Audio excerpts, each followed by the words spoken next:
Greetings, everyone, and welcome to episode 2 of the Longbox. I'm Mandy. And I'm Andy. And we're coming to you from Mushyhead Comics with all the comics, entertainment, and geek-filled news for the week of November 20th, 2017. On today's episode, we're going to talk about Justice League and the aftermath, including all the rumors regarding the franchise, Batflick exit. Batfleck. Batflack. Fleck. Batflack. No, Fleck. I like Batflack. Makes me think of the damn duck. But his name's Affleck. I know, and he's a stupid head. Affleck. Afflecker. Afflecker. I like that. Okay, good. After that, we're going to discuss Harley Quinn. She's finally getting her return to TV in an animated series after 25 years. We'll give you all of our hopes and dreams for the new series. I don't think we want to give all our dreams of Harley Quinn. No, I want dreams because I'm reading this comic and I have dreams now. Mine are wet. Yes. Her and Ivy. What? Yes.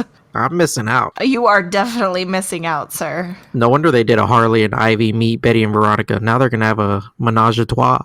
I guess. It's definitely not a kid read, for sure. There's a lot of innuendos. There's a lot of, suggested nudity. I mean, it's pretty hardcore.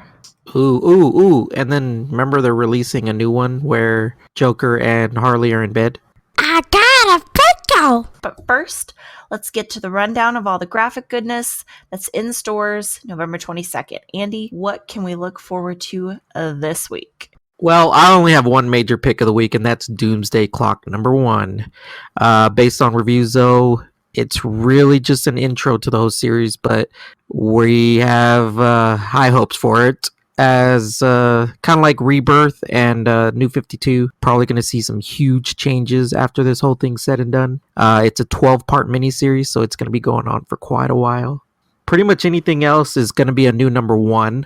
We have Void Trip, which is another miniseries. There's a lot of miniseries this time. Void Trip #1 comes out from Image. We also have God Complex, the second print, so that means your first print might go somewhere. We'll see how that series goes. Hey. So the rest of the #1s are going to be Doppelganger from Alterna Comics, Apocalypse Girl from Amigo Comics, a President Pence comic from Antarctic Press. I'm out. Betty and Veronica Vixens from Archie Comics. They actually have 3 covers that they're not great art, but they kind of have some appeal to them. Then DC is releasing 2 miniseries, 6-part miniseries. Demon Hell is Earth, which is actually an old character from the 60s, I believe, that they're bringing back in a new series. All right, that sounds somewhat interesting. Imaginary Fiends. Yeah. And then Red Giant is releasing Villain, which is a 5-part miniseries. Scout Comics is releasing Long Lost, which is an ongoing series. Dr. Radar from Titan Publishing, which is an ongoing series. And then a 5-part miniseries, Maxwell's Demons from Vault Comics. It could be diamonds. I mean, they're sparkly. I like them. Well, it's the difference of hey girl and hey girl. Hey. Yeah, okay, so my list, obviously, I just went through to try to see what was going on. I did read a great article about the Doomsday Clock, so I did put that on my list to pick up, which obviously we buy our comics together because, we're together. So that was automatically going to be on the list. The expectations for this are very high. They're saying that we're finally going to see the inner workings of how the Watchmen affected the Rebirth series, and that Superman's going to be the central character that's truly affected by this whole thing. It is a mature read, though, so Teen Plus is highly recommended. No, give it to your 5-year-old. Shut the hell up. They need to learn how to read. I did also add Harley Quinn 32 to the list. Obviously, she's getting her own series, and it's going to be based on this 2014 through 2017 New 52 / Rebirth situation that we're in at the moment. So this issue specifically is dealing with the aftermath of the election. She ran for mayor. Obviously, that did not go her way.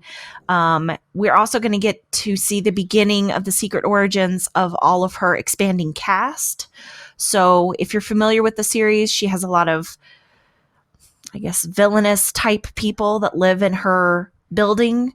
And I think we're finally going to be able to see some of their backstories and what brought them all together in that location. So I'm actually really excited about that. I did have Imaginary Fiends #1 on my list. Hey, wait, don't forget about the Frank Cho variant for Harley Quinn. Oh yeah, love me some Cho. Cho. That'll be good. Well, we always pick up almost every variant cover, unless we really just don't like the art, like Spider-Gwen. I mean, like, hey, I don't know what happened there, but normal girls like their chews. You like your Chos. I like my Chos. You know, I would take some Chos though, but I'm sure as hell not going to pay for them. So if somebody wants to mail me a pair, I mean, I'm going to wear them at least once, no matter how uncomfortable they are. So. And you'll take a picture of yourself naked in them. Hells to the yes. But you won't give it to anybody. No, I won't. That's good times. So Imaginary Fiends, it's supposed to be an 80s style horror. Obviously, it's aptly titled. It's going to be basically about extraterrestrial beings that can persuade young people's consciousness and basically their imaginary friends. So like they're posing as children's imaginary friends and doing these heinous crimes. I am super excited. It is also going to be a mature read, so don't give it to kids. But the preview pages that I saw, I think pretty sure they gave us like the first 7 pages. And I really enjoyed the way they portrayed it. One of the reviews I read, though, did say that this is kind of a slow read. There wasn't a whole lot of character development. You don't really get a whole sense of like who these people are, but it gives you just enough that you may still want to come back for issue 2. So we'll have to see where that goes. And then obviously, because I am a Warrior, I've got Star Wars 39 on my list. You're a what? A Warrior, a Star Warrior, a weirdo. Because I'm a weirdo. Okay, I'm going to have to look that up. I don't think it's a real thing. I just made it up. I can make up my own words. If Beyonce can do it, I can do it. There is no nickname for Star Wars fans. Well, they're Star Warriors. All right, let's move on. We're going to talk Justice League, the DCEU, and the aftermath of all the rumored changes. So, Justice League did not do so great with critics, but overall fan review has it ranked pretty high. I think the last article that I read today, it was like ranked 67% amongst DC fans, which isn't great, but I don't think that's terrible. Like, it's not Rotten Tomato 32%. Yeah, so far the audience score on Rotten Tomatoes is 84%. Yeah. So I'm just like, you guys need to cut me a break here. And I personally am completely sick of everybody saying, well, it didn't do as great as Thor. You know, Batman's not as great as Thor. DC will never be Marvel. Well, no shit, Sherlock. DC is not Marvel. I don't think anybody expects it to be Marvel. But I think it's the same thing with the comic itself. I mean, I enjoy the comics better, but obviously the numbers are a little more balanced now. But again, Marvel does a different kind of movie. DC makes a different kind of comic book, so they're obviously going to make a different kind of movie too. Right. DC is much darker. The direction, even the comic books, it's very gritty. Not that Marvel isn't, but I just don't feel like it's the same. I also read a interesting meme today. Sorry to ramble, but it was like Marvel, the universe where humans pretend that they're gods, and then DC, the universe where gods pretend that they're humans. Because like Superman pretends he's a human, you know, Wonder Woman pretends she's just a normal human, but like Iron Man, he's just a man, but he acts like he's some sort of god, you know. I just thought that was really funny. I can definitely see that. I completely agree with that assessment. I mean, I don't know why, but it really cracked me up. I was just like, that is so true. Like Wonder Woman's just trying to be a normal girl. Yeah. Oh, and everybody in Marvel like wears a mask or hides their identity, but everybody in DC, nobody can tell the difference that Clark Kent and Superman are the same person, or that Diana Prince, curator at the Louvre, is the same person as Wonder Woman. like they don't hide their identities that well, but nobody knows it's them. It's baffling to me, but it's kind of Unless you watch that one episode of Supergirl, it didn't really work out for her. no, it didn't. Well, fun fact: in Supergirl Rebirth, when she puts on her glasses, it does mask her identity. It changes her hair color. Like when she puts her glasses on, her hair turns brown, but when she takes them off to be Supergirl, her hair is her natural blonde color. Huh. So, do you remember back in the day when we discussed there was a fan theory or some kind of theory that Superman's glasses actually had some kind of like psychedelic mind control? Wait. I can pinpoint this. Okay. It's on that one dude from the Nerdist thing, the science dude. Oh, Kyle Hill, because science. Yes, that's where it was talked about. Yeah. So apparently they're going sort of in that direction now with like the Supergirl thing. Because like when she puts her glasses on, apparently she's a completely different person. So I thought that was interesting. You'd have to read the new Supergirl to see that though. I think the consensus was that it was some kind of neural interference or something that whenever they put the glasses on, that it made you see what you needed to see so that you wouldn't believe it was them. Correct. Like neural camouflage. Okay, back to Justice League facts, because we did derail there for just a second. So we were only 84% there. That's correct. The box office numbers came back. And of course, they finished the weekend at a disappointing 96 million in North America.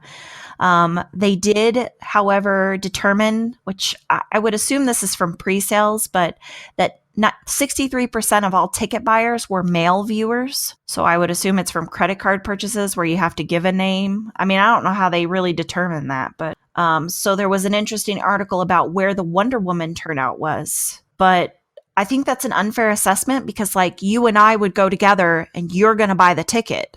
You know what I'm saying? So are they clocking you as a male viewer and not clocking me because I didn't actually pay for my ticket? I'm just like, see what I'm saying? Like I don't feel like that number is completely factual. Okay, I want to note some quick facts. Okay, we said Justice League got 84%, correct?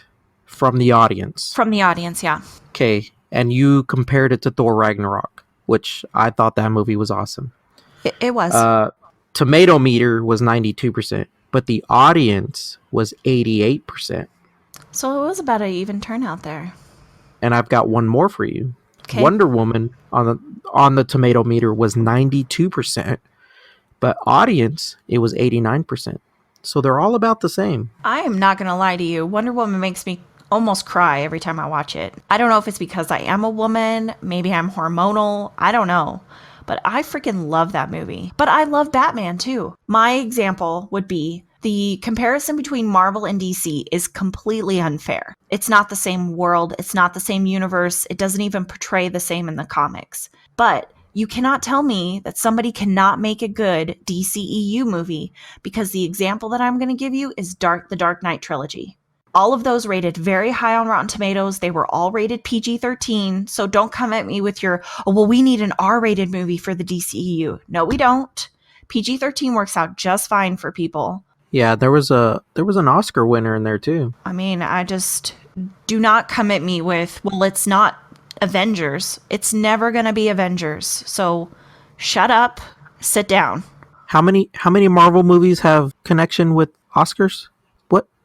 What was that number again? I don't know, but I'm going to go with 0. Yeah, so that tells you right off the bat that it's a different kind of movie. But they have Academy Award nominated actors in their movies. Yes, but none of them have even been nominated for their role in a Marvel movie. No, but they in their defense, they have won for direction, I believe, and for cinematic effects, which, I mean, it's not Bay Apocalypse, obviously, but there's a lot of CGI and really well done graphics, which is an issue that we had with the Justice League. Everybody's complaining about the villain and how terrible the CGI is, and, it's low quality and low budget, but that's partially on WB and DC. You know what I'm saying? Okay, I got a quick question. Sure. What's SM2? SM2? It's an abbreviation for a Marvel movie. I have no idea. Okay, anyways, DC has won 5 Oscars. Marvel has won 2, which one of them was Big Hero 6. I love Big Hero 6. Okay, but again, that I shouldn't even count because it's not even the same category. It's animation. And it's but then there's geared towards families. That's not the same. But then there's SM2, which I'm not sure what that is. Shut your mouth, 2. JK. Oh, it says Spider-Man 2. Oh, SM2. That makes sense. Yeah, but and it's the original. The Tobey with Maguire Tobey one. Maguire. Yeah. So of all the movies, I'm sure that one for special effects of some sort. I'm sure. But again, how many has DC done? Different type of movie. That's all I'm going with right there. Okay, you go with that. Let's talk about Affleck. Wait. Did I mention it's a different type of movie? I think we both did several times. Okay. Okay, I think they get it. Okay. Yeah, Batfleck. Let's talk about Batfleck. I still see the duck every time somebody says Batfleck. Batfleck.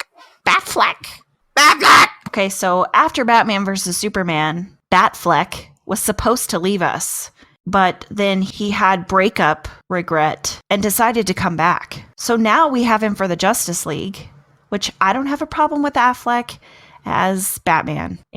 We weren't super excited about it when they first casted him, but whatever. He's worked out fine for us. But now he's talking about how he's going to break up with us again. It's a huge waste of his time because the only reason he did it was because he wanted his son to think he was a superhero.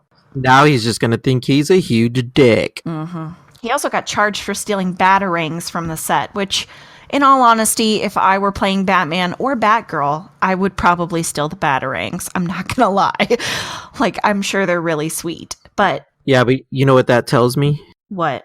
They are not parting on good terms. No, they're not. Here's the thing I think that ticks me off the most. Even if you don't like the direction that the movie's going in, or even if you don't like whatever you're doing, please do not go around telling me that you chose this role because you wanted your 5-year-old son to think you were Batman. While that is a somewhat honorable, I guess, pursuit, so to speak, there is not a man in this world that would not kill to be Batman. I just feel like it's slightly disrespectful to everyone else that wanted that role that he ended up winning out on. And then he's going to whine about how he doesn't get to direct his solo movie. Well, we've seen your directing, G. Lee. So don't come at me with, that. I mean, I understand he has directed some that have been good, but no, this is DC. We don't need you J-Loing the shit out of this, okay? We want a good movie. He also did Argo. He got nominated for an Academy Award, right? Yes, and he also did The Town. Which was a good... And Gone Baby Gone. I don't think I saw Gone Baby Gone. But all 3 of those, I think, were Oscar caliber films. Good for him. I don't trust him with Batman. We didn't trust him to play Batman, but he did meet and slightly exceed the low expectation that we gave him. But I don't trust him to direct Batman. And I think Warner Brothers doesn't trust him to direct Batman either, which is why they were like, no, step aside. We got this. So now how are we going to kill him off? Flashpoint. Well, they're saying Final Crisis. They're saying if they did in the Justice League 2, if they did a Final Crisis, they could kill him off. It would be a good transition. Comicbooks.com has a great article on all the different options and how Batman has essentially died in the comics. One of them was where Bane broke his back. But I don't feel like you could go back to Bane because we saw that in the Dark Knight trilogy. And I'm sorry, but I don't think anybody could do that any better than that movie. Yeah, and I would say that even though it's not part of the continuity, they're not going to want to retread I wouldn't. on territory that's already been shown. Yeah, don't go back. So who is a viable replacement? I mean, you really can't talk about breaking up with us and not expect us to want to move on to the next piece of eye candy. So like feasibly, who could be Batman? Who is our Batman? I think there's probably a long list of viable people, but it's a matter of who wants to do it. Since it's an issue now. Whatever, it's not an issue. I am sorry, but there is no red-blooded American man. Like, if you have a penis and do not want to be Batman, you have lost your man card. Yeah, but some people just, don't want to waste their time with this. Whatever. Well, the front runner they're saying now is Jake Gyllenhaal. Apparently, he was almost cast as the Spider-Man replacement instead of Andrew Garfield. Hey, and you know what else? What? Then they can recast his sister as No. What was her name? The one that Katie Holmes played, the character. Rachel something. Yes, and then they recasted Maggie Gyllenhaal for that.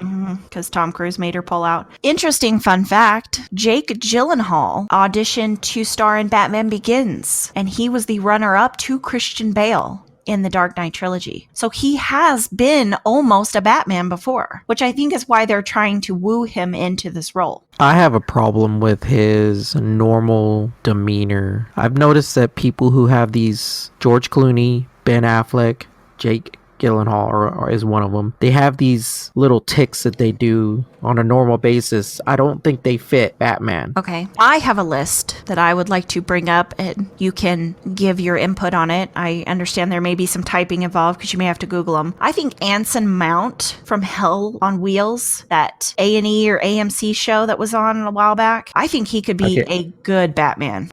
No, and why? Is because he's currently on Inhumans.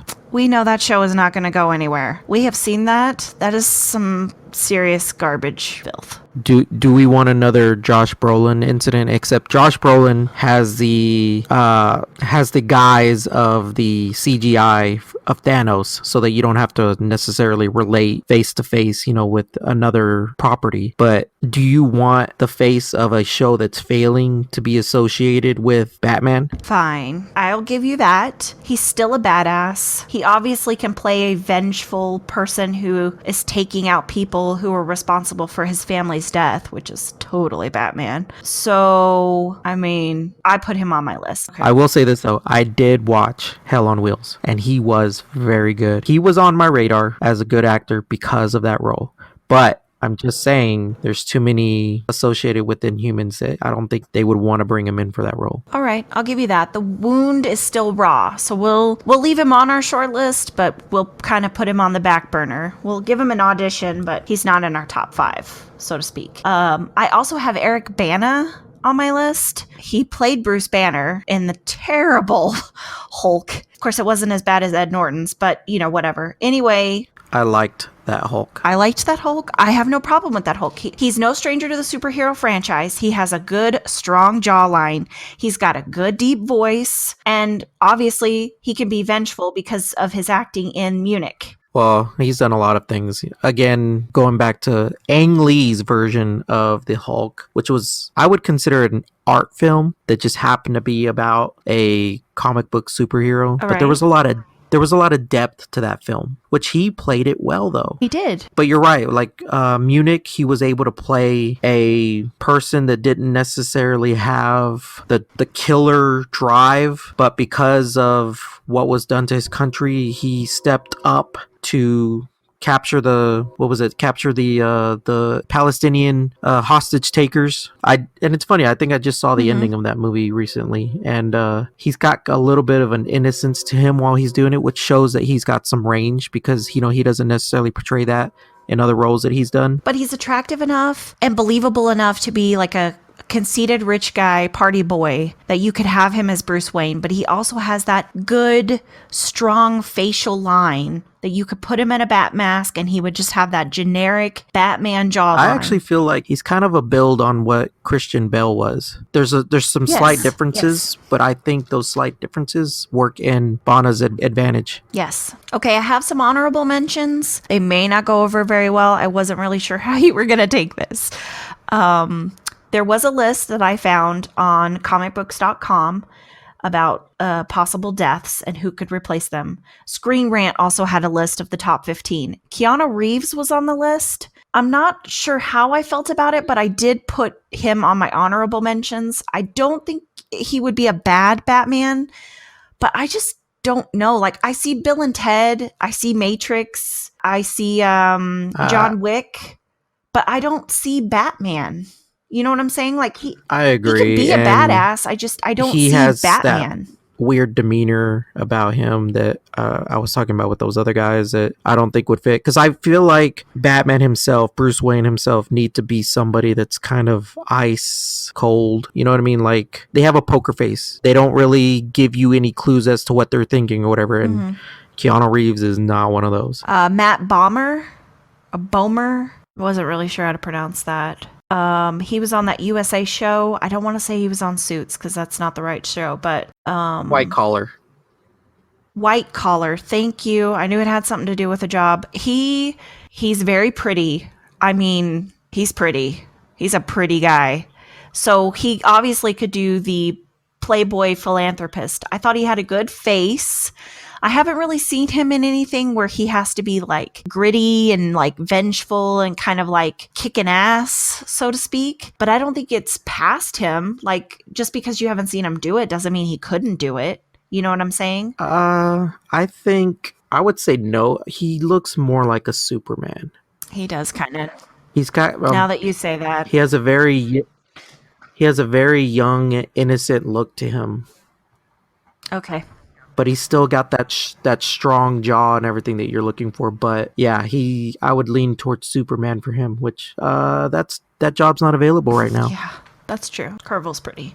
John Hamm was on a list that I saw, which I don't have a problem with John Hamm. I like him as a human being.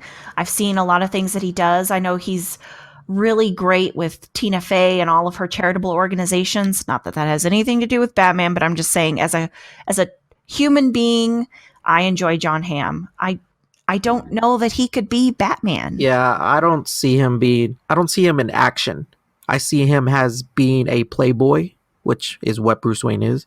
I see him playing that role, but I don't see him as Batman, like you said. I don't get that athletic strength from him. Fassbender was also mentioned. Michael Fassbender. Obviously, he's been Magneto, so we know he can be a superhero. We also know that he is a great actor. I mean, I don't know that there's a movie that he's been in that I have once thought to myself, what are you doing? Why are you doing this? Like, even Assassin's Creed, I realize that a lot of people think that was a complete waste of time, but I still enjoyed Fassbender in Assassin's Creed. I don't know how I feel about Fassbender for Batman. It's a hard one. I'm torn, and it's a toss-up for me.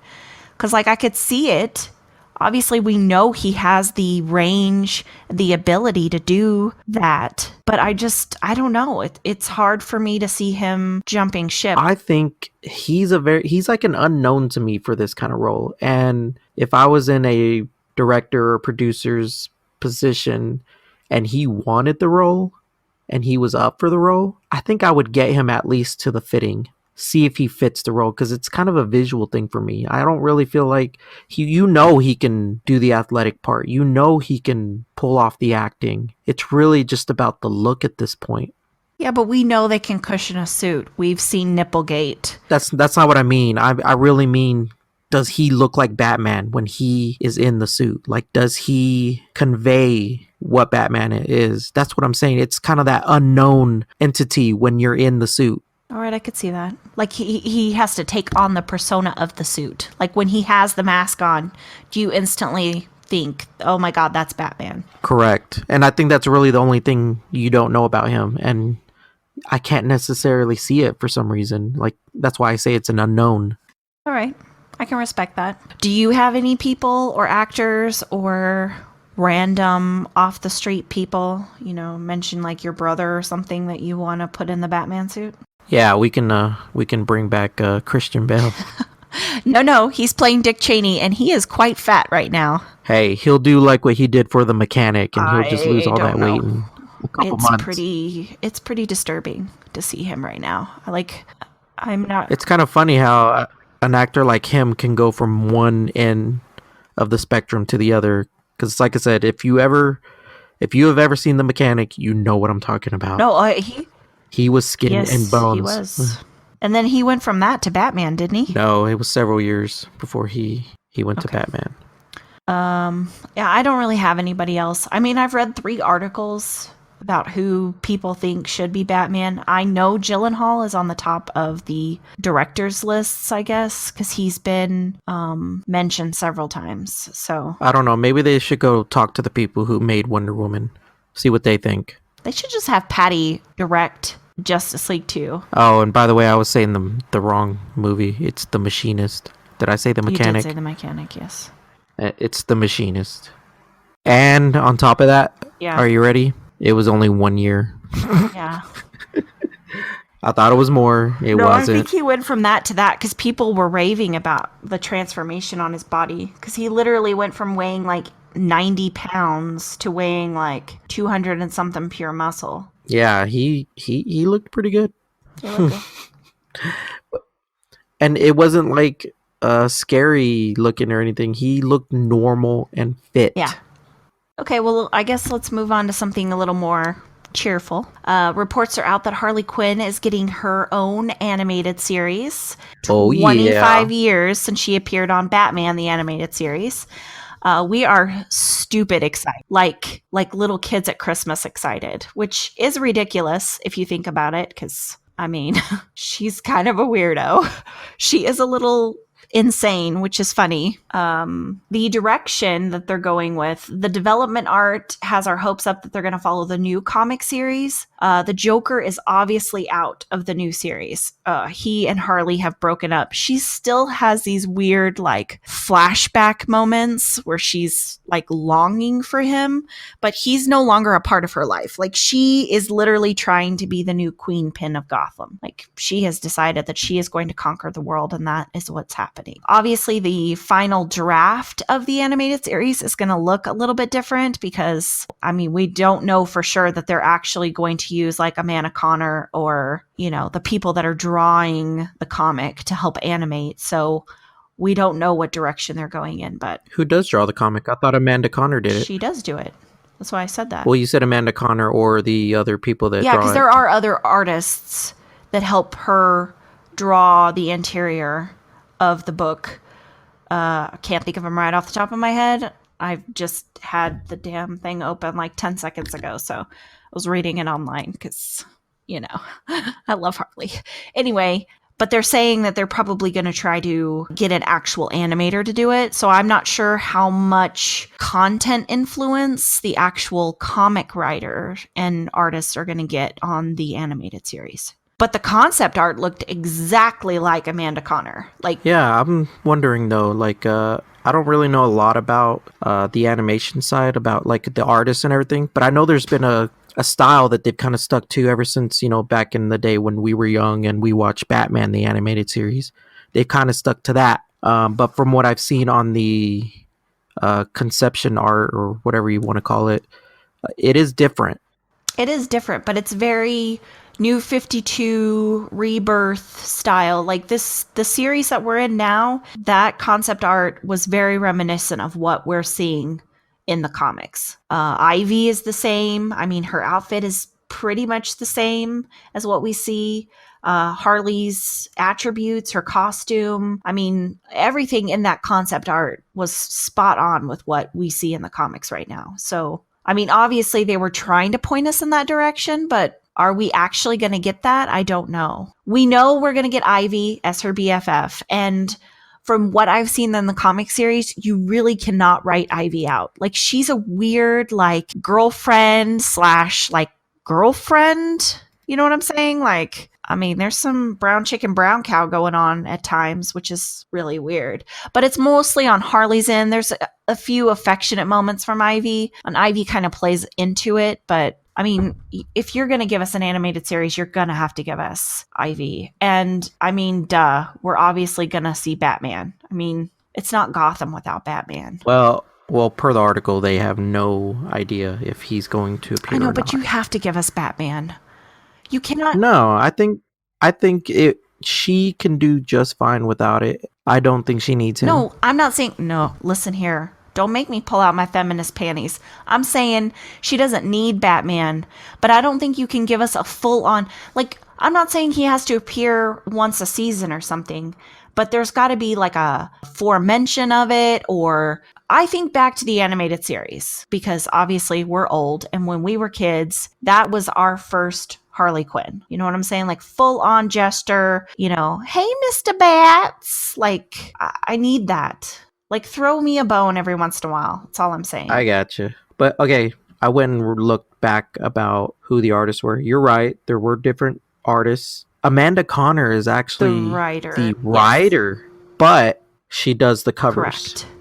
But the interior is very close to her vision. Like if you see the covers, like her, you know, cover A's or whatever, the inside is almost drawn exactly the same. Like you're not going to get that deviation like Afra does. Like Afra covers are like all over the wall. Like one week she looks Asian, one week she looks Persian, one week she looks Israeli, you know, one week she looks Caucasian. I'm just like, could y'all pick an ethnicity here on this cover? But like inside the book, she's relatively the same. Like all the interior art, she's pretty much drawn consistently. So you don't really get that variation. But the vision that Amanda Connor has given us in Harley Quinn is what we're seeing in the comic. And that's kind of why I'm saying, like, I hope she has some kind of artistic influence in this animated series, because this is a good Harley. This is a strong, I don't need you. I run my own business. I do my own thing. Like she went back to therapy. Like she's a full-on therapist again, part-time, which I think is hilarious. But I would say that they obviously are going a different direction, because the art is reminiscent of the comic, and it is not reminiscent of the older animation series or the movies that they do for like Batman. Like I think just recently they had a Batman and Harley animated movie. Yes, they did. I saw that. And it fit the old style.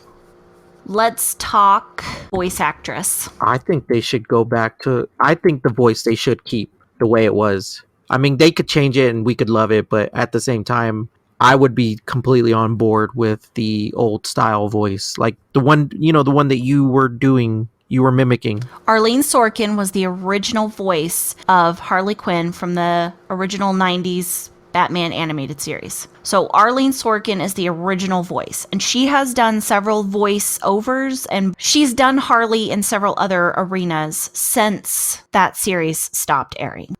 Tara Strong is the voice of Harley Quinn in the Gotham Arkham Asylum Batman video games, which... Okay, I haven't played those games, so I don't know what that sounds like. You can find them on YouTube if you want to hear her. They're saying they want Margot Robbie to play the voice actress. And while I enjoy her in the Suicide Squad, I feel like you need to separate real life live action from animated. So like if you're not going to give me the Harley animated that I want, I would at least like you to not give me Margot. Is that too harsh? Like I don't know if I'm being a B right now or not. I don't know if I would like her to be the voice though, because I kind of feel like I don't know, because I was gonna say I feel like she overdoes it a little bit, but at the same time the original is kind of a little over the top. It is way over the top, but I love it. But I feel like, you know what I'm saying? Like you have these two arenas. You've given us a live action Harley. We like it. I don't want Robbie to go away, but I'm saying you're giving me an animated Harley, and now you're wanting to give me the live action voice? Like, no, I need that exaggerated, over the top animated voice. Okay, so what I'm getting from you is you're telling Margot Robbie to stay in her lane. I love her. She's a great Harley. I just don't want her to be my animated voice. If you can't give me Arlene, then you need to give me either Tara Strong, which is the video game girl. I like her voice. She does well. Or Melissa Rauch is on the list, which is Bernadette. Okay. Whoa. Wait. What? Okay. I did not know that. And when we were talking about it in between talking about Sorkin, the Arkham chick, and Robbie, I seriously thought about Bernadette. She has the right voice, but I don't know if she can do the character. Can I tell you a secret? What? She does the voice of Harley Quinn in the Batman and Harley animated movie. I didn't. Oh, I haven't seen it. I know. So. I'm just saying she's already done it. So if we need a new, fresh voice, we need somebody that's going to give us that animated Harley. She's already done it. Put her in there. She just had a baby, so she's not. I'm already. I know she's not looking to do any live action. Big Bang's about to wrap up. I mean, I don't know how long that damn show can keep going on. So you know what I'm saying? But here's the thing, though. This role can be taken by anybody simply because from what we've learned about animation, they're in and out. They can come to you, that you can phone it in. There's so many ways for them to get the job done. You don't have to schedule it to the point where, everybody's got to be in the same place. So pretty much anybody's going to be available. And I think that's the reason why they thought that they could pursue Margot Robbie, because it's like, this is a cushy job you can do on the side. And if she wants to do it, and if she's the only person that's willing to do it, I'm willing to hear it. I want her to stay in her lane. Hey, it's not going to be about, it's kind of like what we were talking about earlier. The Batman role. Mm-hmm. There's going to be a lot of people vying for this job. It's a matter of who they say they want, like who they're going to pick. Like, I feel like they can pick, like the fact that we're even talking about Margot Robbie, an actress that I would say is an A-lister, tells you that, animation jobs, for one, are cushy jobs that fit people's schedules. She gets to play a character that is highly renowned, and she's doing the role anyways. Like, it allows her to expand on it. But I don't want her to do it. Are you coming at me? No, I'm agreeing with you, though. That, like, okay. I pretty much gave the argument that I don't see why she wouldn't want to do it, but at the same time, I don't want her to do it. I don't want her to want to do it. Well, and I would just like to say the voice that you get, I guess the persona and the voice that you get when you're reading through the comics is you don't get that old school animated Harley until she goes into full on Harley mode. Like when she picks up the big mallet and she's smashing somebody's brains in, and she does that weird, like, kind of talk that she has, Mr. Bats, da da da da da. Like, you can hear that voice when she goes into the Harley mode. But when she's just chilling at her penthouse, or if she's talking to Ivy or whatever, you're not getting that, like, the language is different. You're not getting that same voice, I don't think. But I would think you would need somebody that could give us that 90s old school Harley original feel to be in the animated series. It's not that I don't think Robbie can do it. I just would really like somebody else to do it. Because then I don't have to hate Robbie if it's bad. You know what I'm saying? Like, I don't want to not like her because she can't do it. She gave me a Harley, and I love her Harley, and I want to love her Harley. Like, I don't want any reason to dislike it. Okay, this is a little bit of a transition. I'm looking at the art. We talked about how it's not like the animated. It is different. Mm-hmm. You know what it reminds me of? What was that one animated? It was Titan AE or something. That's the feel that I kind of get from it. Please hold as I Google. I can hear it. I mean, I hear what you're saying, but I can't see it visually. Yeah. Yeah, okay, I can see that. The only problem I had with, like, Titan AE is the animation was choppy. Like, it didn't seem to flow. But again, this is right now, it's just a matter of the art looks similar. We don't know how their process is going to work or how it's going to flow or whatever. I would like to mention again, that was almost 2 decades ago. Yes. Which is why I threw in the fact that, not necessarily going to be the same thing. But I will say this. Who produced Titan AE? Don Bluth, Gary Goldman, and Art Vitello? Okay, no. I mean, what distribution house did they use? Hold on. It may tell me. Did you know Whedon was the screenplay writer for Titan AE? No, I did not. He was the head screenplay writer. I'm seeing that right now, and okay. I didn't know that. Thank you for coming. Matt Damon was the main voice in that. Really? Damn, I'm learning so much today. Drew Barrymore. Okay. Fox Animation Oh God, Studios. 20th Century Huh. Fox. Give me a break here, Wait, people. wait, wait. Oh, no, no, no. Listen. Fox Animation Studios? Oh, no, no, no. That's not. Okay, 20th Century Fox. I was going to say, okay, Batman the Animated Series was Warner Brothers, wasn't it? Correct. It was Warner Brothers. So why was it on Fox? I don't know. That's a good question. Okay, but anyways, obviously Harley is going to be Warner Yes, Brothers. obviously. The only downside that I can see to our excitement for this series is it is going to be a part of the DC Comics streaming network, which is powered by Warner Brothers. And it is going to be a separate streaming service that's going to debut in 2018. So it's another service we have to pay for to see what we want to see. Yes, but it is also debuting with 2 other series, is it Yes, not? young. If you don't know, let me tell you. Okay. Okay, they're bringing back Young Justice, the animated series. Okay.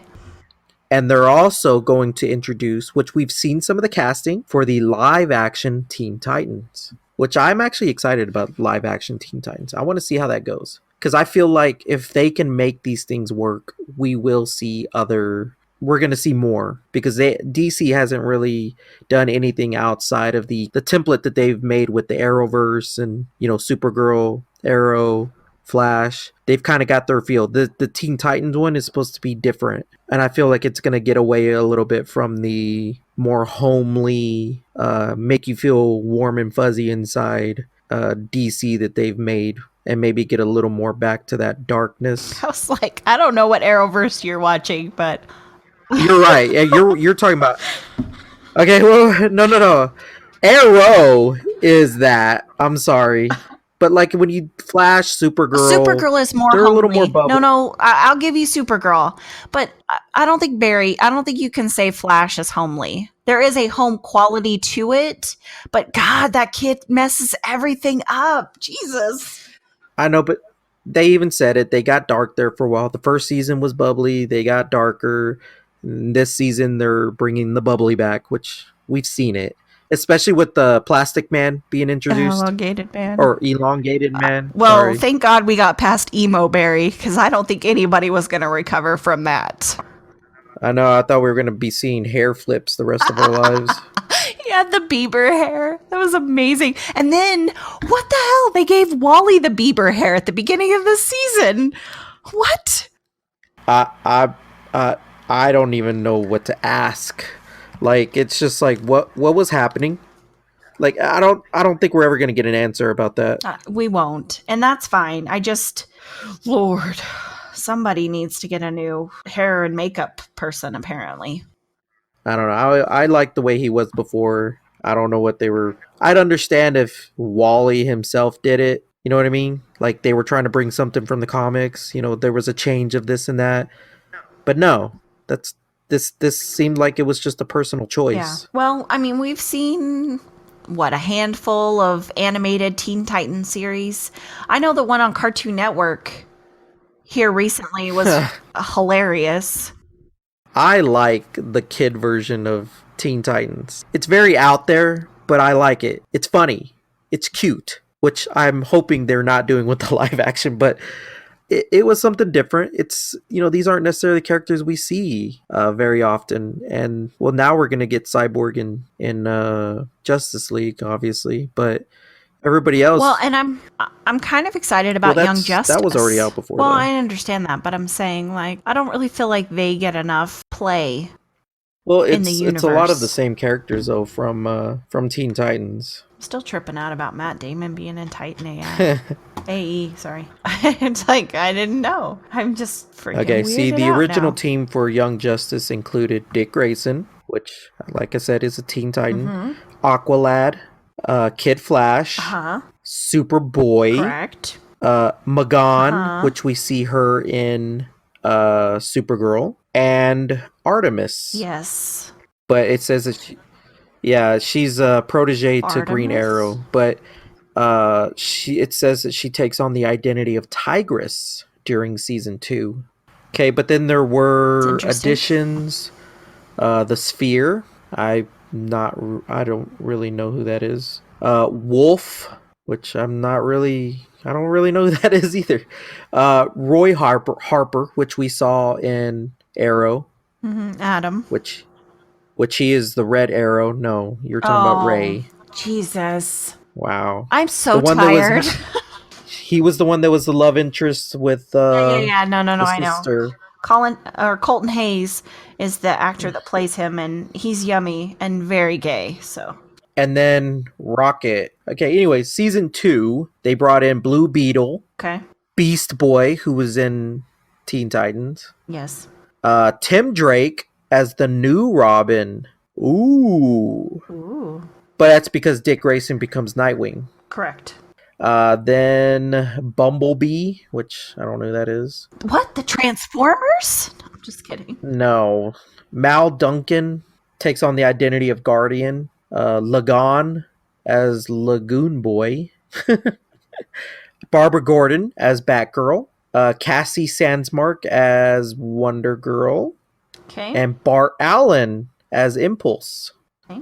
And then I guess Roy Harper turns into Arsenal. And then the last one is Virgil Hawkins Static. And then I guess there was a season 3 because they brought in Arrowette and Stephanie Brown, which I know her as Batgirl, but in this case she's Spoiler. So apparently they had 3 seasons. But anyways, let's talk about a little bit about the casting for the Teen Titans. Okay. I can't remember the kid's name, but I remember thinking he was a perfect Nightwing. And I'm looking it up right now. I'm going to IMDb. Britain Thwaites. Breton Thwaites. Yeah, from Teen Wolf, right? No? No. He was in Oh, yeah, Pirates he of the was Caribbean. Yeah, I remember him now. He was the cute boy that broke Maleficent's Yeah. heart as a baby. I don't know Gods of Egypt. I never saw. Oh, he was the young brother in Oculus. Oh my God, I love that movie. I don't care what anybody Yeah, says. Karen Gillian is my What? hero. She Karen wasn't in Gillian. Amy Pond. She wasn't She in was in Oculus. Oculus. Yes, she was. She played the older sister. Huh. Karen Gillian. Why are you saying her name that way? Karen. Karen. Wow, I don't remember her being in that. Wait, am I thinking about the right movie? I don't know. I don't know what you're thinking about. You scare me Yeah, sometimes. it was the one with the mirror, right? Yes. Oh! She cons her brother into coming back into the I house. remember now. Yeah, he's good for Nightwing, though. And I guess they're not going with Teen Titans. They're just calling it Titans. And then they've got Tegan Croft for Raven, which it looks like they're going young. As long as I they don't do really her have right. much to say about her on Raven. Who else is there? Beast Boy. Oh yeah, we agreed on that one. Ryan Potter. He does the voice for Big Hero 6. Oh, I guess that's it, really. But just from the look, we He'd were on look good in board. blue paint. That's all I'm saying. I don't think he's blue, is he? I thought he was like a... Beast Boy is blue. Is he? He's blue and furry like Beast from X-Men. But he can change into any animal. No, he's green. No, he's blue. I just looked it up. He's green. Ah, damn it, he is green. I hate you. I hate you when you're right. I love you all the time, but I hate you when you're right. Sounds like a Taylor Swift song. Oh, I'll write it. I'm writing her tonight. Oh. Me and Tay-Tay, we go way back. Minka Kelly. Who is she playing? Dawn Granger. Dawn. Who is Dove. Okay, that Anna Diop or Diop or whatever. She's playing Starfire. Yeah. Uh, She seems old. I'm not feeling that one. And then the guy from Blue Mountain State is playing Hawk. Well, Alan Richardson. you could have gave me a name. The pretty boy. He also played that real jerk in The Hunger Games. He played Gloss or whatever. I never saw Blue Mountain State. I mean, if you like crude college humor, it's the perfect show for you. Nah, I was never big on that. Yeah, no, you weren't. You're not normal. I know. I actually like good shit. I don't know about that. What? You picked me. I mean, how good can it be? I'm gonna have to rethink my whole life now. I know you are. Your mom needs to rethink her whole life. Hey. Yeah. I think we're done. My bad. So that's all for us today. Thank you so much for stopping by and letting us fill your head with useless information. You could check us out on our website at mushyhead.com for a complete list of links as well as fun and interesting factoids. Don't forget to subscribe to our podcast because we're all family here. Until next week, may the force be with you. Bye.